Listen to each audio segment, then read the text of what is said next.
Hi ಎಲ್ರಿಗೂ ನಮಸ್ಕಾರ. Karnataka trading hub basics of trading ಟ್ಯುಟೋರಿಯಲ್ಸ್ಗೆ ಸುಸ್ವಾಗತ. ಹಿಂದಿನ ಎಪಿಸೋಡ್ನಲ್ಲಿ ಆಪ್ಷನ್ ಟ್ರೇಡಿಂಗ್ ನ ಪರಿಚಯ ಆಗಿತ್ತು. ಈಗ ಆಪ್ಷನ್ ಟ್ರೇಡಿಂಗ್ ಮಾಡೋದಕ್ಕೆ ಬೇಕಾದ ಕೆಲವು ವಿಚಾರಗಳನ್ನ ತಿಳ್ಕೊಳ್ಳೋಣ. ಈ ವಿಡಿಯೋದಲ್ಲಿ ನಾವು chart interface, time frame, indicators, option chain ಮತ್ತೆ ಆಪ್ಷನ್ಸ್ ಗ್ರೀಕ್ಸ್ ಬಗ್ಗೆ ಬೇಸಿಕ್ಸ್ ತಿಳ್ಕೊಳ್ಳೋಣ. Number 1, chart interface. ನೀವು ಯಾವುದೇ ಬ್ರೋಕರ್ ಹತ್ರ ಟ್ರೇಡಿಂಗ್ ಅಥವಾ ಡಿಮ್ಯಾಟ್ ಅಕೌಂಟ್ ಓಪನ್ ಮಾಡಿದ್ರು ಈ ತರ ಚಾರ್ಟ್ ಇಂಟರ್ಫೇಸ್ ಸ್ಕ್ರೀನ್ ನಿಮ್ಗೆ ನೋಡೋಕೆ ಸಿಗುತ್ತೆ. ಎಕ್ಸಾಂಪಲ್ಗೆ ನಾನಿಲ್ಲಿ ಏಂಜಲ್ 1 ಲಾಗಿನ್ ಮಾಡಿದೀನಿ. ನಿಮ್ಮ trading account Zerodha, Angel 1, Upstox, Groww, Dhan, Alice Blue, 5 paisa, ಅಯ್ಯೋ ಸಿಕ್ಕಾಪಟ್ಟೆ ಇದಾವ್ ಗುರು. ಯಾವುದೇ ಬ್ರೋಕರ್ ಹತ್ರ ಇದ್ರೂ ಕೂಡ ಎಲ್ಲಾ ಚಾರ್ಟ್ ಇಂಟರ್ಫೇಸ್ ಹೆಚ್ಚು ಕಡಿಮೆ ಇದೇ ರೀತಿ ಇರುತ್ತೆ. ಸ್ವಲ್ಪ ಲೇಔಟ್ ಚೇಂಜ್ ಇರಬಹುದು ಅಷ್ಟೇ.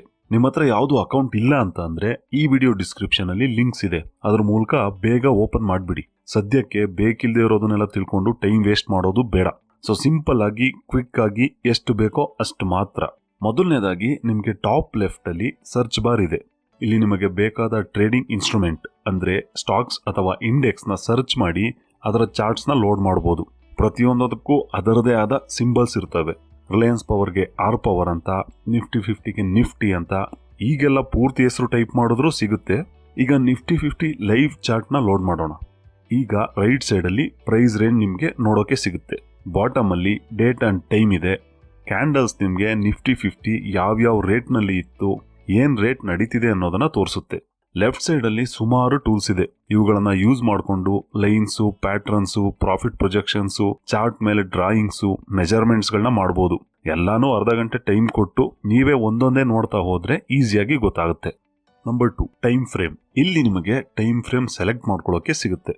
ಮಿನಿಟ್ಸ್ ಗಳಲ್ಲಿ, ಹವರ್ಸ್, ಡೇಸ್, ವೀಕ್ಸ್ ಗಳಲ್ಲೂ ಚಾಯ್ಸ್ ಇರುತ್ತೆ. ನೀವು ಯಾವ್ದನ್ನ ಸೆಲೆಕ್ಟ್ ಮಾಡ್ತೀರಾ ಆ ಟೈಮ್ ನಲ್ಲಿ ರೇಟ್ ಏನಾಯ್ತು ಅನ್ನೋದನ್ನ ಒಂದು ಕ್ಯಾಂಡಲ್ ಹೇಳುತ್ತೆ.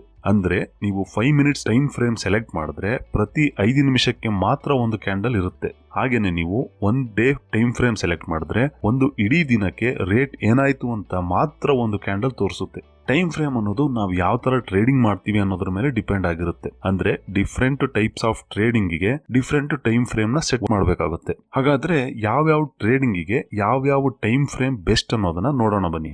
ಮೊದಲನೇದಾಗಿ ಇಂಟ್ರಾಡೇ. ನೀವೇನಾದ್ರೂ ಇಂಟ್ರಾಡೇ ಟ್ರೇಡಿಂಗ್ ಅಂದ್ರೆ ಡೈಲಿ ಟ್ರೇಡಿಂಗ್ ಮಾಡಬೇಕು ಅನ್ನೋದಾದ್ರೆ 5 ಮಿನಿಟ್ಸ್ ಅಥವಾ 10 minutes time frame is best. ಯಾಕಂದ್ರೆ ನೀವು ಮಾರ್ಕೆಟ್ ಓಪನ್ ಆದಾಗಿನಿಂದ ಅದೇ ದಿನ ಮಾರ್ಕೆಟ್ ಕ್ಲೋಸ್ ಆಗುವಷ್ಟರಲ್ಲಿ ಟ್ರೇಡ್ ನ ಎಕ್ಸಿಟ್ ಆಗ್ಬೇಕಾಗಿರುತ್ತೆ. ಸೊ ಇಂಟ್ರಾಡೇಗೆ ಟ್ರೇಡಿಂಗ್ ಸೆಟಪ್ ಕರೆಕ್ಟ್ ಆಗಿ ವರ್ಕ್ ಆಗಬೇಕು ಅಂದ್ರೆ 5 ಮಿನಿಟ್ಸ್ ಅಥವಾ 10 minutes time is best frame. ಎರಡನೇದು ಸ್ಕ್ಯಾಲ್ಪಿಂಗ್. ಸ್ಕ್ಯಾಲ್ಪಿಂಗ್ ಅಂದ್ರೆ ಕಡಿಮೆ ಪಾಯಿಂಟ್ಸ್ ಟಾರ್ಗೆಟ್ ಮಾಡಿ ಚಿಕ್ಕ ಚಿಕ್ಕ ಟ್ರೇಡ್ ತಗೊಳ್ಳೋದು. ಅಂದ್ರೆ ಒಂದು ಟ್ರೇಡ್ ತಗೊಂಡ್ರೆ ಜಾಸ್ತಿ ಟೈಮ್ ಅದನ್ನ ಹೋಲ್ಡ್ ಮಾಡದೆ ಎಕ್ಸಿಟ್ ಆಗೋದು. ಸೊ ಈ ತರ ಟ್ರೇಡಿಂಗ್ ಮಾಡಬೇಕಾದ್ರೆ 1 ಮಿನಿಟ್ ಅಥವಾ 2 ಮಿನಿಟ್ಸ್ ಅಥವಾ 3 ಮಿನಿಟ್ಸ್ ಟೈಮ್ ಫ್ರೇಮ್ ತುಂಬಾ ಹೆಲ್ಪ್ ಆಗುತ್ತೆ. ಇದರಲ್ಲಿ ರಿಸ್ಕ್ ಸ್ವಲ್ಪ ಜಾಸ್ತಿ ಇರುತ್ತೆ. ನೀವೇನಾದ್ರೂ ಟ್ರೇಡಿಂಗಿಗೆ ಹೊಸಬರಾಗಿದ್ರೆ ಈ ತರ ಟ್ರೇಡ್ ನ ಅವಾಯ್ಡ್ ಮಾಡೋದು ಉತ್ತಮ. ಮೂರನೇದು ಸ್ವಿಂಗ್ ಅಥವಾ ಪೊಸಿಷನಲ್ ಟ್ರೇಡಿಂಗ್. ಸ್ವಿಂಗ್ ಟ್ರೇಡಿಂಗ್ ಅಲ್ಲಿ ಒಂದು ದಿನಕ್ಕಿಂತ ಜಾಸ್ತಿ ನೀವು ಪೊಸಿಷನ್ ನ ಹೋಲ್ಡ್ ಮಾಡ್ತಿರೋ ಅನ್ನೋದಾದ್ರೆ ಟೈಮ್ ಫ್ರೇಮ್ ನ 1 ಅವರ್ ಅಥವಾ 1 ಡೇಗೆ ಸೆಟಪ್ ಮಾಡಿಕೊಂಡು ಟೆಕ್ನಿಕಲ್ ಅನಾಲಿಸಿಸ್ ಮಾಡಿ ಟ್ರೇಡಿಂಗ್ ಮಾಡೋದು ಉತ್ತಮ. ನಾಲ್ಕನೇದು ಇನ್ವೆಸ್ಟ್ಮೆಂಟ್ ಅಥವಾ ಲಾಂಗ್ ಟರ್ಮ್. ಇನ್ ಕೇಸ್ ನೀವೇನಾದ್ರೂ ಲಾಂಗ್ ಟರ್ಮ್ ಗೆ ಇನ್ವೆಸ್ಟ್ ಮಾಡಿ ಶೇರ್ಸ್ ನ ಹೋಲ್ಡ್ ಮಾಡಬೇಕು ಅನ್ನೋದಾದ್ರೆ 1 ವೀಕ್ ಅಥವಾ 1 ಮಂತ್ ಟೈಮ್ ಫ್ರೇಮ್ ಅಲ್ಲಿ ಅನಾಲಿಸಿಸ್ ಮಾಡಿ ಮುಂದುವರಿಯೋದು ಉತ್ತಮ. Number 3, indicators. ಟ್ರೇಡಿಂಗ್ ನ ಜನ 2 ಸ್ಟೈಲ್ ನಲ್ಲಿ ಮಾಡ್ತಾರೆ. ಒಂದು ಫಂಡಮೆಂಟಲ್ ಅನಾಲಿಸಿಸ್ ಮಾಡಿ, ಇನ್ನೊಂದು ಟೆಕ್ನಿಕಲ್ ಅನಾಲಿಸಿಸ್ ಮಾಡಿ. ಕೆಲವರು ಎರಡನ್ನೂ ಮಿಕ್ಸ್ ಮಾಡಿನೂ ಮಾಡ್ತಾರೆ. ಫಂಡಮೆಂಟಲ್ ಅನಾಲಿಸಿಸ್ ಅಂದ್ರೆ ಒಂದು ಕಂಪನಿಯ ಲಾಭ, ನಷ್ಟ, ಸಾಲದ ಹೊರೆ, ಕ್ಯಾಶ್ ಫ್ಲೋ, ಮುಂದೆ ಆ ಕಂಪನಿ ಚೆನ್ನಾಗಿ ಬೆಳಿಬಹುದಾ ಇಲ್ವಾ ಅನ್ನೋದನ್ನ ಅದರ ಬ್ಯಾಲೆನ್ಸ್ ಶೀಟ್ ರಿಪೋರ್ಟ್ ಗಳನ್ನ ನೋಡಿ ಅದರ ಆಧಾರದ ಮೇಲೆ ಶೇರ್ಸ್ ತಗೋತಾರೆ. ಬೇಸಿಕಲಿ ಲಾಂಗ್ ಟರ್ಮ್ ಇನ್ವೆಸ್ಟ್ ಮಾಡೋರು ಫಂಡಮೆಂಟಲ್ ಅನಾಲಿಸಿಸ್ ಹೆಚ್ಚಾಗಿ ಮಾಡ್ತಾರೆ. ಎರಡನೇದು ಟೆಕ್ನಿಕಲ್ ಅನಾಲಿಸಿಸ್ ಅಂದ್ರೆ ಶಾರ್ಟ್ ಟರ್ಮ್ ಗೆ ಟ್ರೇಡ್ ಮಾಡೋಕೆ ಮಾರ್ಕೆಟ್ ನ ಚಾರ್ಟ್ ಮುಖಾಂತರ ನೋಡೋದು, ಓವರ್ ಆಲ್ ಗ್ರಾಫ್ ಮೂಲಕ ಮಾರ್ಕೆಟ್ ಅನಾಲಿಸಿಸ್ ಮಾಡೋದು. ಸೊ ಟೆಕ್ನಿಕಲ್ ಅನಾಲಿಸಿಸ್ ಮಾಡೋಕೆ ಇಂಡಿಕೇಟರ್ ಸಹಾಯ ಮಾಡುತ್ತೆ. ನಮ್ಮ ಕರ್ನಾಟಕ ಟ್ರೇಡಿಂಗ್ ಹಬ್ ನ ಟ್ರೇಡಿಂಗ್ ಸ್ಟೈಲು ಟೆಕ್ನಿಕಲ್ ಅನಾಲಿಸಿಸ್, ಹಾಗಾಗಿ ಇಂಡಿಕೇಟರ್ಸ್ ಬೇಕಾಗುತ್ತೆ. ಇಲ್ಲಿ ನಿಮಗೆ ಇಂಡಿಕೇಟರ್ಸ್ ಆಪ್ಷನ್ ಇದೆ. ಅದನ್ನ ಯೂಸ್ ಮಾಡಿಕೊಂಡು ನೀವು ನಿಮಗೆ ಬೇಕಾದ ಇಂಡಿಕೇಟರ್ಸ್ ಅಪ್ಲೈ ಮಾಡಬಹುದು. ಆದ್ರೆ ಬರೀ 10-20 ಇಂಡಿಕೇಟರ್ಸ್ ಇದಾವೆ ಅನ್ಕೊಂಡಿದ್ರಾ? ಅಯ್ಯೋ ರಾಮ, ಸಾವಿರಾರು ಇದಾವೆ. ದಿನ ಹೊಸದು ಬರ್ತಾನೆ ಇರ್ತವೆ. No tension. Karnataka trading hub ನಲ್ಲಿ ನಾವು time tested and effective indicator ಆದ ಮೂವಿಂಗ್ ಆವರೇಜಸ್ ಮಾತ್ರ ಹೆಚ್ಚು ಬಳಸೋದು. ಮೂವಿಂಗ್ ಆವರೇಜ್ ಅಂದ್ರೆ ಒಂದು ಇನ್ಸ್ಟ್ರೂಮೆಂಟ್ ನ ನಿಗದಿತ ಅವಧಿಯ ಕ್ಲೋಸಿಂಗ್ ಪ್ರೈಸ್ ನ ಕನ್ಸಿಡರ್ ಮಾಡಿ ಅವುಗಳನ್ನು ಆವರೇಜ್ ಮಾಡಿ ಡ್ರಾ ಮಾಡೋ ಅಂತ ಒಂದು ಲೈನ್ ಆಗಿರುತ್ತೆ. For example 9 days moving average ಅಂದ್ರೆ ಕಳೆದ 9 ದಿನಗಳಲ್ಲಿ ಶೇರ್ಗೆ ಸಂಬಂಧಿಸಿದ ಕ್ಲೋಸಿಂಗ್ ಪ್ರೈಸ್ ತಗೊಂಡು ಅದನ್ನ ಆವರೇಜ್ ಮಾಡಿ ಬಂದಂತ ವ್ಯಾಲ್ಯೂ ಕೂಡಿಸಿ ಲೈನ್ ಡ್ರಾ ಮಾಡಿದ್ರೆ ಅದನ್ನ 9 ಡೇಸ್ ಮೂವಿಂಗ್ ಅವರೇಜ್ ಅಂತಾರೆ. ಸಾಮಾನ್ಯವಾಗಿ ಇಂಟ್ರಾಡೇ ಆಪ್ಷನ್ ಟ್ರೇಡಿಂಗ್ ಮಾಡೋರು 9, 21, 34 ಡೇಸ್ ಮೂವಿಂಗ್ ಅವರೇಜಸ್ ನ ಯೂಸ್ ಮಾಡ್ತಾರೆ. ಇನ್ನು ಲಾಂಗ್ ಟರ್ಮ್ ಗೆ ಇನ್ವೆಸ್ಟ್ ಮಾಡೋರು 30, 50, 100, 200 ಡೇಸ್ ಮೂವಿಂಗ್ ಅವರೇಜಸ್ ನ ಕೂಡ ಯೂಸ್ ಮಾಡಬಹುದು. ಇನ್ನು ಈ ಮೂವಿಂಗ್ ಅವರೇಜಸ್ ಅಲ್ಲಿ exponential moving average EMA and simple moving average SMA ಅಂತ ಡಿಫರೆಂಟ್ ಮೂವಿಂಗ್ ಅವರೇಜಸ್ ಇರ್ತವೆ. SMA ಅನ್ನೋದು ಪ್ರತಿದಿನದ ಮೂವ್ಮೆಂಟ್ ಗೆ ಈಕ್ವಲ್ ವೇಟೇಜ್ ನೀಡುತ್ತೆ. ಹಾಗಾಗಿ ಇದು ಅಷ್ಟು ಫಾಸ್ಟ್ ಆಗಿ ಶೇರ್ ಪ್ರೈಸ್ ಗೆ ರಿಯಾಕ್ಟ್ ಮಾಡಲ್ಲ. ಆದರೆ EMA ಅನ್ನೋದು ರೀಸೆಂಟ್ ಡೇಸ್ ಅಲ್ಲಿ ಆಗಿರೋ ಮೂವ್ಮೆಂಟ್ ಗೆ ಹೆಚ್ಚು ವೆಯ್ಟೇಜ್ ನೀಡುತ್ತೆ ಮತ್ತು ಹಿಂದಿನ ದಿನಗಳ ಮೂವ್ಮೆಂಟ್ ಗೆ ಕಡಿಮೆ ವೆಯ್ಟೇಜ್ ಕೊಡೋದ್ರಿಂದ ಕರೆಂಟ್ ಶೇರ್ ಪ್ರೈಸ್ ಗೆ ಹೆಚ್ಚಾಗಿ ಅಂಡ್ ಫಾಸ್ಟ್ ಆಗಿ ರಿಯಾಕ್ಟ್ ಮಾಡೋದ್ರಿಂದ ಹೆಚ್ಚು ಸೆನ್ಸಿಟಿವ್ ಅಂಡ್ ಆಕ್ಯುರೇಟ್ ಆಗಿರುತ್ತೆ. ಮೂವಿಂಗ್ ಅವರೇಜಸ್ ಕೇವಲ ಟ್ರೆಂಡ್ ಅನಾಲಿಸಿಸ್ಗೆ ಅಷ್ಟೇ ಅಲ್ಲದೆ ಪ್ರೈಸ್ಗೆ ಸಪೋರ್ಟ್ ಅಂಡ್ ರೆಸಿಸ್ಟೆನ್ಸ್ ಆಗಿ ಕೂಡ ವರ್ಕ್ ಆಗುತ್ತೆ. ಈಗ 9, 21, 34 EMAಗಳನ್ನ ಚಾರ್ಟ್ಗೆ ಹೇಗೆ ಅಪ್ಲೈ ಮಾಡೋದು ನೋಡೋಣ ಬನ್ನಿ. ಇಂಡಿಕೇಟರ್ಸ್ ಆಪ್ಷನ್ಗೆ ಹೋಗಿ ಅಲ್ಲಿ EMA ಅಂತ ಟೈಪ್ ಮಾಡಿದ್ರೆ ಕೆಳಗೆ ಸಜೆಷನ್ಸ್ ಅಲ್ಲಿ ಮೂವಿಂಗ್ ಅವರೇಜ್ ಎಕ್ಸ್ಪೋನೆನ್ಷಿಯಲ್ ಅನ್ನೋದನ್ನ ಗಮನಿಸಿ. ಅದನ್ನ ಸೆಲೆಕ್ಟ್ ಮಾಡ್ಕೊಳ್ಳಿ. ಇಂಡಿಕೇಟರ್ಸ್ ವಿಂಡೋ ಕ್ಲೋಸ್ ಮಾಡಿ. ಈಗ ಇಲ್ಲಿ EMA ಇಂಡಿಕೇಟರ್ಸ್ ನೋಡಬಹುದು. ಈ ಗೇರ್ ಐಕಾನ್ನ ಸೆಲೆಕ್ಟ್ ಮಾಡಿ ಅದರ ಸೆಟ್ಟಿಂಗ್ಸ್ ಚೇಂಜ್ ಮಾಡಬಹುದು. 34 EMAಗೆ ಈಗ ಸ್ಕ್ರೀನ್ ಮೇಲೆ ಕಾಣ್ತಿರೋ ಸೆಟ್ಟಿಂಗ್ಸ್ ನ ಕಾಪಿ ಮಾಡಿ ನೆಕ್ಸ್ಟ್ ಸ್ಟೈಲ್ಸ್ ನಲ್ಲಿ ನಿಮಗೆ ಬೇಕಾದ ಕಲರ್ ಥಿಕ್ನೆಸ್ ಸೆಲೆಕ್ಟ್ ಮಾಡಿಕೊಂಡು ಸೇವ್ ಮಾಡಿ. ಇದೇ ರೀತಿ ಮತ್ತೆ ಇನ್ನೆರಡು EMA 9 ಹಾಗೂ 21 ಚಾರ್ಟ್ಗೆ ಅಪ್ಲೈ ಮಾಡಿ. 3 EMAಗಳನ್ನ ಅಪ್ಲೈ ಮಾಡಿದ್ಮೇಲೆ ಚಾರ್ಟ್ ಈ ರೀತಿಯಾಗಿ ಕಾಣುತ್ತೆ. ಈ ಇಂಡಿಕೇಟರ್ಸ್ನ ಹೇಗೆ ಅರ್ಥ ಮಾಡ್ಕೋಬೇಕು, ಹೇಗೆ ಟ್ರೇಡ್ ಮಾಡೋಕ್ಕೆ ಸಹಾಯ ಮಾಡುತ್ತೆ ಅನ್ನೋದು ನಮ್ಮ ಡೈಲಿ ಅನಾಲಿಸಿಸ್ ನಲ್ಲಿ ನಿಮಗೆ ಗೊತ್ತಾಗುತ್ತೆ. ಇದೆಲ್ಲ ಅಭ್ಯಾಸ ಆಗೋವರೆಗೂ ಸ್ವಲ್ಪ ಕಷ್ಟ ಅನ್ಸ್ಬೋದು, ಆದ್ರೆ ನೀವು ಕರ್ನಾಟಕ ಟ್ರೇಡಿಂಗ್ ಹಬ್ ಜೊತೆ ಇದ್ರೆ ಯಾವುದು ಕಷ್ಟ ಆಗಲ್ಲ. Number 4 option chain. Options trading ಮಾಡೋದು ಆಪ್ಷನ್ ಚೈನ್ ಆಧಾರದ ಮೇಲೆ. ಹಾಗಾದ್ರೆ ಆಪ್ಷನ್ ಚೈನ್ ಅಂದ್ರೆ ಏನು? ಸಿಂಪಲ್ ಆಗಿ ಹೇಳ್ಬೇಕಂದ್ರೆ ನಾವು ಒಂದು ಇಂಡೆಕ್ಸ್ ಅಥವಾ ಸ್ಟಾಕ್ಸ್ ನಲ್ಲಿ ಟ್ರೇಡ್ ಮಾಡೋದಕ್ಕೆ ಇರೋ ಎಲ್ಲಾ ಚಾಯ್ಸಸ್ ಅಥವಾ ಆಯ್ಕೆಗಳ ಒಂದು ಪಟ್ಟಿ ಅಥವಾ ಲಿಸ್ಟ್ ಅನ್ಬಹುದು. ಇಲ್ಲಿ ನಿಮಗೆ ಬೇಕಾದ ಇಂಡೆಕ್ಸ್ ಮತ್ತೆ ಅದರ ಎಕ್ಸ್ಪೈರಿ ಸೆಲೆಕ್ಟ್ ಮಾಡಿ ಆ ಇಂಡೆಕ್ಸ್ ನ ಆಪ್ಷನ್ ಚೈನ್ ನೋಡಬಹುದು. ನಾವೀಗ ನಿಫ್ಟಿ 50 ಲೈವ್ ಆಪ್ಷನ್ ಚೈನ್ ನೋಡ್ತಾ ಇದ್ದೀವಿ. ನಿಮ್ಮ ಟ್ರೇಡಿಂಗ್ ಅಕೌಂಟ್ಗಳಲ್ಲಿ ಕೂಡ ಇದು ನೋಡೋಕೆ ಸಿಗುತ್ತೆ. ಆಪ್ಷನ್ ಚೈನ್ ನಲ್ಲಿ ಇಂಪಾರ್ಟೆಂಟ್ ಆಗಿ ನಿಮಗೆ ಕಾಲ್ ಆಪ್ಷನ್ ಇಲ್ಲಿ ಇರುತ್ತೆ, ಇಲ್ಲಿ ಪುಟ್ ಆಪ್ಷನ್ಸ್ ಹಾಗೂ ಮಧ್ಯೆ ಸ್ಟ್ರೈಕ್ ಪ್ರೈಸ್ ಇರುತ್ತೆ. ನೀವು ಅಬ್ಸರ್ವ್ ಮಾಡಿದ್ರೆ ಕಾಲ್ ಆಪ್ಷನ್ ಅಲ್ಲಿ ಹೈಲೈಟ್ ಆಗಿರೋ ಕೆಲವು ಸ್ಟ್ರೈಕ್ ಪ್ರೈಸಸ್ ಇದಾವೆ. ಇವನ್ನ in the money ITM strike prices ಅಂತ ಕರಿತೀವಿ. ಹಾಗೇನೆ ಹೈಲೈಟ್ ಆಗಿಲ್ಲದೆ ಇರೋ ಕೆಲವು ಸ್ಟ್ರೈಕ್ ಪ್ರೈಸಸ್ ಇದಾವೆ. ಇವನ್ನ out of the money OTM strike prices ಅಂತ ಕರಿತೀವಿ.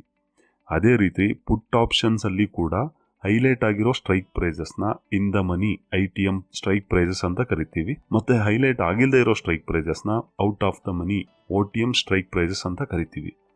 ಇವುಗಳ ಮಧ್ಯೆ ಇರೋ ಸ್ಟ್ರೈಕ್ ಪ್ರೈಸ್ ನ ಅಂದ್ರೆ ನಿಫ್ಟಿ ಯಾವ ರೇಟ್ ಅಥವಾ ಪ್ರೈಸ್ ನಲ್ಲಿ ಇವಾಗ ನಡೀತಿದೆಯೋ ಅದನ್ನ at the money ATM strike price ಅಂತ ಕರಿತೀವಿ. ಇಲ್ಲಿ ನಿಮಗೆ LTP ನೋಡಕ್ಕೆ ಸಿಗುತ್ತೆ, ಅಂದ್ರೆ ಲಾಸ್ಟ್ ಟ್ರೇಡೆಡ್ ಪ್ರೈಸ್ ಅಥವಾ ಪ್ರೀಮಿಯಂ ಅಂತ ಕರಿಬಹುದು. ನೀವು ಯಾವ ಸ್ಟ್ರೈಕ್ ಪ್ರೈಸ್ ನಲ್ಲಿ ಟ್ರೇಡ್ ಮಾಡ್ತೀರಾ ಅದಕ್ಕೆ ಇರುವಂತ ಈಗಿನ ಬೆಲೆ. ಇದೇ ನಿಮಗೆ ಟ್ರೇಡ್ ಮಾಡೋದಕ್ಕೆ ಎಷ್ಟು ದುಡ್ಡು ಬೇಕು ಅನ್ನೋದನ್ನ ತೋರಿಸೋದು. ಉದಾಹರಣೆಗೆ ನೀವು ನಿಫ್ಟಿಯಲ್ಲಿ 23,350 ಸ್ಟ್ರೈಕ್ ಪ್ರೈಸ್ ನಲ್ಲಿ ಟ್ರೇಡ್ ಮಾಡ್ತೀನಿ ಅಂದ್ರೆ ಒಂದು ಶೇರ್ ಬೈ ಮಾಡೋದಕ್ಕೆ 213.90 ರೂಪಾಯಿ ಬೇಕಾಗುತ್ತೆ ಅಲ್ವಾ? ಇಲ್ಲ, ಯಾಕಂದ್ರೆ ಆಪ್ಷನ್ಸ್ ನಲ್ಲಿ 1-2 ಶೇರ್ಸ್ ನ ತಗೊಳ್ಳೋಕೆ ಬರೋದಿಲ್ಲ. ಪ್ರತಿ ಇಂಡೆಕ್ಸ್ ಅಥವಾ ಸ್ಟಾಕ್ಸ್ ಗೆ ಮಿನಿಮಮ್ ಎಷ್ಟು ಶೇರ್ಸ್ ತಗೋಬೇಕು ಅನ್ನೋದು ಎಕ್ಸ್ಚೇಂಜ್ ನಲ್ಲಿ ಫಿಕ್ಸ್ ಆಗಿರುತ್ತೆ. ಅದನ್ನೇ ಲಾಟ್ ಸೈಜ್ ಅಂತ ಕರಿತೀವಿ. ನಿಫ್ಟಿಯ ಒಂದು ಲಾಟ್ ಸೈಜ್ 75 ಅಂತ ಇದ್ರೆ ನೀವು ಟ್ರೇಡ್ ಮಾಡೋದಕ್ಕೆ ಕನಿಷ್ಠ 75 ಶೇರ್ಗಳನ್ನ ತಗೋಬೇಕು. ಅಂದ್ರೆ ಪ್ರೀಮಿಯಂ 213.90 ರೂಪಾಯಿ ಇದ್ರೆ ಒಂದು ಟ್ರೇಡ್ ತಗೊಳ್ಳೋದಕ್ಕೆ 213.90 ಇಂಟು 75 ಅಂದ್ರೆ 16,042.5 ರೂಪಾಯಿ ಬೇಕಾಗುತ್ತೆ. ಹಾಗೇನೆ ನಿಮ್ಮ ಕೆಪಾಸಿಟಿ ತಕ್ಕನಾಗಿ ಒಂದೇ ಟ್ರೇಡ್ಗೆ ಹೆಚ್ಚು ಲಾಟ್ಸ್ ಗಳನ್ನ ಕೂಡ ತಗೋಬಹುದು. ಇನ್ನು ಇದೇ ಆಪ್ಷನ್ ಚೈನ್ ನಲ್ಲಿ open interest, volume, implied volatility, Greeks ಹೀಗೆ ಕೆಲವು ಅಡಿಷನಲ್ ಮಾಹಿತಿಗಳು ನೋಡಕ್ಕೆ ಸಿಗುತ್ತೆ. ಇವುಗಳು ನಿಮಗೆ ನಿಧಾನವಾಗಿ ಅರ್ಥ ಆಗ್ತಾ ಹೋಗುತ್ತೆ. ಈಗ ಆಪ್ಷನ್ ಚೈನ್ ಅನ್ನ ಕೇವಲ ಬೈಯರ್ಸ್ ದೃಷ್ಟಿಯಿಂದ ಮಾತ್ರ ನೋಡೋಣ. ಅಂದ್ರೆ ನಾವು ಕಾಲ್ ಬೈಯಿಂಗ್ ಅಥವಾ ಪುಟ್ ಬೈಯಿಂಗ್ ಮಾತ್ರ ಮಾಡೋದು ಅಂತ. ಯಾಕಂದ್ರೆ ಕಡಿಮೆ ಕ್ಯಾಪಿಟಲ್ ನಲ್ಲಿ ಆಪ್ಷನ್ ಟ್ರೇಡಿಂಗ್ ಮಾಡಬೇಕು ಅಂದ್ರೆ ಅದು ಬೈಯಿಂಗ್ ಇಂದ ಮಾತ್ರ ಸಾಧ್ಯ. ಉದಾಹರಣೆಗೆ ಈ ರೀತಿ ಅರ್ಥ ಮಾಡ್ಕೊಳ್ಳಿ. ನಿಫ್ಟಿ ಈಗ 23,350 ರೇಟ್ ನಲ್ಲಿ ನಡೀತಾ ಇದೆ. ನಿಮ್ಮ ಮಾರ್ಕೆಟ್ ಅನಾಲಿಸಿಸ್ ಪ್ರಕಾರ ಈ ರೇಟ್ ಮೇಲೆ ಹೋಗುತ್ತೆ ಅನ್ನೋದಾದ್ರೆ ನೀವು ಕಾಲ್ ಬೈ ಮಾಡಬೇಕು. ಅದೇ ರೀತಿ ಈ ರೇಟ್ ಕೆಳಗೆ ಬರುತ್ತೆ ಅನ್ನೋದಾದ್ರೆ ನೀವು ಪುಟ್ ಬೈ ಮಾಡಬೇಕು. ಸಿಂಪಲ್. ಹಾಗಾದ್ರೆ ಯಾವ ಸ್ಟ್ರೈಕ್ ಪ್ರೈಸ್ ನಲ್ಲಿ ಬೈ ಮಾಡಬೇಕು ಅನ್ನೋದು ಈಗ ನಿಮ್ಮ ಪ್ರಶ್ನೆ ಆಗಿದ್ರೆ ಅದಕ್ಕೆ ಉತ್ತರ ಇನ್ ದ ಮನಿ ಅಥವಾ at the money strike price. Out of the money strike prices ಟ್ರೇಡ್ಗಳು ಲಾಸ್ ಕೊಡೋದೇ ಹೆಚ್ಚು. ಸೊ ಆದಷ್ಟು out of the money strike prices ಟ್ರೇಡ್ಗಳನ್ನ ಅವಾಯ್ಡ್ ಮಾಡಿ. ಇದಕ್ಕೆ ಕಾರಣ ಆಪ್ಷನ್ ಗ್ರೀಕ್ಸ್. ಈ ವಿಡಿಯೋ ಮುಗಿಸೋದಕ್ಕೂ ಮುಂಚೆ ಇದೊಂದು ಕೊನೆಯ ಮುಖ್ಯ ವಿಚಾರ ತಿಳ್ಕೊಳ್ಳೋಣ. ಡೆಲ್ಟಾ, ತೀಟಾ, ಗಾಮಾ, ವೇಗ ಅಂತ ಆಪ್ಷನ್ಸ್ ಟ್ರೇಡಿಂಗ್ ನಲ್ಲಿ 4 ಗ್ರೀಕ್ಸ್ ಅನ್ನೋ ಪದ ಬಳಕೆ ಮಾಡ್ತೀವಿ. ಈ 4ರಲ್ಲಿ ಡೆಲ್ಟಾ ಹಾಗೂ ತೀಟಾ ನಿಮಗೆ ಗೊತ್ತಿರಲೇಬೇಕು. ಗಾಮ ಮತ್ತು ವೇಗ ಸ್ವಲ್ಪ ಇಗ್ನೋರ್ ಮಾಡಬಹುದು, ಅಷ್ಟೇನು ಇಂಪಾರ್ಟೆನ್ಸ್ ಬೇಡ. ಹಾಗಾದ್ರೆ ಡೆಲ್ಟಾ, ತೀಟಾ ಏನು, ಇವುಗಳ ಎಫೆಕ್ಟ್ ಏನು ನೋಡೋಣ ಬನ್ನಿ. ಗುಂಡಣ್ಣಂಗೆ ಫುಲ್ಲು ಟ್ರೇಡಿಂಗ್ ಮೂಡ್ ಬಂದಿದೆ. ಇವತ್ತು ಪಕ್ಕಾ ಮಾರ್ಕೆಟ್ ಮೇಲೆ ಹೋಗುತ್ತೆ ಅಂತ ಫಿಕ್ಸ್ ಆಗಿದ್ದಾನೆ. ಸರಿ, ನಿಫ್ಟಿ 23,350 ಸ್ಟ್ರೈಕ್ ಪ್ರೈಸ್ ಸೆಲೆಕ್ಟ್ ಮಾಡ್ಕೊಂಡ. ಪ್ರೀಮಿಯಂ ವ್ಯಾಲ್ಯೂ 100 ರೂಪಾಯಿ ಇತ್ತು. ಡೆಲ್ಟಾ ಅಂತ ಏನೋ ಇತ್ತು, ಅದು 0.1 ಅಂತ ಇತ್ತು. ಇರ್ಲಿ ಬಿಡು ಅಂತ ಜೋಶಲ್ಲಿ 2 ಲಾಟ್ ತಗೊಂಡೇ ಬಿಟ್ಟ. ಒಂದು ಲಾಟು 75, ಅಂದ್ರೆ ಟೋಟಲ್ 150 ಶೇರ್ಸ್ ತಗೊಂಡ. ಪ್ರತಿ ಶೇರ್ಗೆ 100 ರೂಪಾಯಿ ಪ್ರೀಮಿಯಂ ಅಂದ್ರೆ 100 × 150 ಅಂದ್ರೆ 15,000 ದುಡ್ಡು ಹಾಕೇ ಬಿಟ್ಟ. ಮಾರ್ಕೆಟ್ 100 ಪಾಯಿಂಟ್ ಮೇಲ್ ಹೋಗೇ ಬಿಡ್ತು. 23,350ರಿಂದ 23,450. ಅಂದ್ರೆ ಈಗ 100 ರೂಪಾಯಿ ಪ್ರೀಮಿಯಂ ಕೂಡ 200 ರೂಪಾಯಿ ಆಗೋಯ್ತು. ಅಂದ್ರೆ ಒಂದು ಶೇರ್ಗೆ 100 ರೂಪಾಯಿ ಲಾಭ. ಅಂದ್ರೆ 150 ಶೇರ್ಸ್ ಇಂಟು 100 ರೂಪಾಯಿ ಅಂದ್ರೆ 15,000 ಲಾಭ. ಅಬ್ಬಬ್ಬಾ, ದುಡ್ಡು ಡಬಲ್, ಅದು 5 ರಿಂದ 10 ನಿಮಿಷದಲ್ಲಿ. ಆದ್ರೆ ಸರಿಯಾಗಿ ನೋಡಿದ್ರೆ ಪ್ರಾಫಿಟ್ ಬರೀ 1,500 ರೂಪಾಯಿ, 15,000 ಅಲ್ಲ. ಅದು 100 ಪಾಯಿಂಟ್ ಮೇಲೆ ಹೋದ್ರೂ ಕೂಡ. ಇದಕ್ಕೆ ಕಾರಣ ಡೆಲ್ಟಾ ಅನ್ನೋ ಭೂತ. ಎಲ್ಲಾ ಸ್ಟ್ರೈಕ್ ಪ್ರೈಸ್ ಗಳಿಗೂ ಒಂದು ಡೆಲ್ಟಾ ವ್ಯಾಲ್ಯೂ ಇರುತ್ತೆ. ಆ ವ್ಯಾಲ್ಯೂ ಪ್ರಕಾರ ನಿಮ್ಮ ಪ್ರೀಮಿಯಂ ಬೆಲೆ ಮೇಲೆ ಕೆಳಗೆ ಆಗುತ್ತೆ. ಎಟಿಎಂ ನಲ್ಲಿ ಯೂಶುವಲಿ 0.5 ಇರುತ್ತೆ. ಐಟಿಎಂ ಕಡೆಗೆ ಹೋಗ್ತಾ ಅದು ಹೆಚ್ಚಾಗುತ್ತೆ. ಹಾಗೇನೆ ಓಟಿಎಂ ಕಡೆ ಹೋಗ್ತಾ ಕಡಿಮೆ ಆಗುತ್ತೆ. ಅದಕ್ಕೆ ಓಟಿಎಂ ನಲ್ಲಿ ಟ್ರೇಡ್ ಅವಾಯ್ಡ್ ಮಾಡಿ ಅನ್ನೋದು. ಹೇಗಂದ್ರೆ ಒಂದು ಸ್ಟ್ರೈಕ್ ಪ್ರೈಸ್ ನ ಡೆಲ್ಟಾ 0.5 ಇದ್ರೆ ಮಾರ್ಕೆಟ್ ಆ ಸ್ಟ್ರೈಕ್ ಪ್ರೈಸ್ ಗಿಂತ 100 ಪಾಯಿಂಟ್ ಮೇಲೆ ಬಂದ್ರೂ ಕೂಡ ಪ್ರೀಮಿಯಂ ಬೆಲೆ 100 × 0.5 ಅಂದ್ರೆ 50 ಮಾತ್ರ ಮೇಲೆ ಹೋಗುತ್ತೆ, 100 ಅಲ್ಲ. ಇದ್ರ ಜೊತೆಗೆ ಇನ್ನೊಂದಿದೆ, ತೀಟಾ ಭೂತ, ಟೈಮ್ ಡಿಕೆ ಅಂತಾನೂ ಕರಿತೀವಿ. ಇದ್ರ ಕೆಲಸ ಏನಪ್ಪಾ ಅಂದ್ರೆ ಎಕ್ಸ್ಪೈರಿ ದಿನ ಹತ್ರ ಬರ್ತಾ ಬರ್ತಾ ಪ್ರೀಮಿಯಂ ವ್ಯಾಲ್ಯೂನ ಕಡಿಮೆ ಮಾಡ್ತಾ ಇರುತ್ತೆ. ಆಪ್ಷನ್ ಚೈನ್ ಅಲ್ಲಿ ತೀಟಾ ವ್ಯಾಲ್ಯೂಸ್ ನ ನೋಡಿ ಅರ್ಥ ಮಾಡ್ಕೊಳ್ಳೋದು ಸ್ವಲ್ಪ ಕಷ್ಟ ಆಗ್ಬಹುದು. ಹಾಗಾಗಿ ಸಿಂಪಲ್ ಆಗಿ ಇಷ್ಟು ಅರ್ಥ ಮಾಡ್ಕೊಳ್ಳಿ. 100 ಪಾಯಿಂಟ್ಸ್ ಮೇಲೆ ಹೋಯ್ತು, 0.5 ಡೆಲ್ಟಾ ಇತ್ತು, 1,500 ರೂಪಾಯಿ ಮಾತ್ರ ಲಾಭ ಆಯ್ತು ಅಂತ ನೋಡಿದ್ವಲ್ಲ. ಆ 100 ಪಾಯಿಂಟ್ಸ್ ಮೇಲೆ ಹೋಗೋದು ಬೇಗ ಆಗದೆ ನಿಧಾನವಾಗಿ ಇಡೀ ದಿನ ತಗೊಂಡು ರೀಚ್ ಆದ್ರೆ ತೀಟಾ ಆ 1,500 ರೂಪಾಯಿಯನ್ನು ತಿಂದು ಹಾಕುತ್ತೆ. ಸೊ ಲಾಭ 0 ಆಗುತ್ತೆ. ಇನ್ನು ಬ್ರೋಕರ್ ಚಾರ್ಜಸ್ ಎಲ್ಲ ಕೈಯಿಂದ loss. So near to expiry ಇರೋ ಆಪ್ಷನ್ಸ್ ಗಳಲ್ಲಿ ಟ್ರೇಡ್ ಅವಾಯ್ಡ್ ಮಾಡಿ, ಅಷ್ಟೇ ಕತೆ. ಈ ವಿಚಾರಗಳು ಇವಾಗ ಸ್ವಲ್ಪ ಕನ್ಫ್ಯೂಸ್ ಮಾಡಿಸಿದ್ರು ಕೂಡ ಬೇಸಿಕ್ಸ್ ಗೊತ್ತಿರ್ಲಿ, ನಿಧಾನವಾಗಿ ಕರ್ನಾಟಕ ಟ್ರೇಡಿಂಗ್ ಹಬ್ ಜೊತೆ ನಿಮಗೆ ಅರ್ಥ ಆಗ್ತಾ ಹೋಗುತ್ತೆ. ಸರಿ, ಈ ವಿಡಿಯೋನಲ್ಲಿ ನಿಮ್ಮ ಟ್ರೇಡಿಂಗ್ ಜರ್ನಿಗೆ ಉಪಯೋಗ ಆಗುವಂತಹ ವಿಚಾರಗಳು ಸಿಕ್ಕಿವೆ ಅಂತ ಅನ್ಕೋತೀವಿ. ಈ ಸೀರೀಸ್ ನಲ್ಲಿ ಬರುವ ಎಲ್ಲಾ ವಿಡಿಯೋಗಳು ಟ್ರೇಡಿಂಗ್ ನ ಹೊಸದಾಗಿ ಶುರು ಮಾಡಬೇಕು ಅನ್ನೋರಿಗೆ ಅನುಕೂಲ ಆಗ್ಲಿ ಅನ್ನೋ ಉದ್ದೇಶದಿಂದ ಅತಿ ಬೇಸಿಕ್ಸ್ ಮಾತ್ರ ಹೇಳಲಾಗಿದೆ. ಎಲ್ಲವೂ ಇಲ್ಲೇ ಗೊತ್ತಾಗುತ್ತೆ ಅನ್ಕೋಬೇಡಿ. What we know is drop, what we don't know is an ocean ಅನ್ನುವ ಮನಸ್ಥಿತಿ ಯಾವಾಗಲೂ ಇರಲಿ. ನಿಮ್ಮ ಟ್ರೇಡಿಂಗ್ ಜರ್ನಿಗೆ ಒಳ್ಳೆಯದಾಗಲಿ. ಜೊತೆಗೆ ನಿಮ್ಮಲ್ಲಿ ಯಾರಾದ್ರೂ ನನಗೆ ಎಲ್ಲ ಗೊತ್ತು ಅನ್ನೋರು ಅಥವಾ ಇರೋದ್ರಲ್ಲಿ ತಪ್ಪು ಹುಡುಕೋ ಅತಿ ಬುದ್ಧಿವಂತರು ಇದ್ರೆ ನಿಮಗೂ ಒಳ್ಳೆಯದಾಗಲಿ ಅಂತ ಹೇಳ್ತಾ ಮುಂದಿನ ಎಪಿಸೋಡ್ ನಲ್ಲಿ ಇನ್ನಷ್ಟು ಪ್ರಾಕ್ಟಿಕಲ್ ವಿಚಾರಗಳನ್ನ ನೋಡೋಣ. ನಮಸ್ಕಾರ.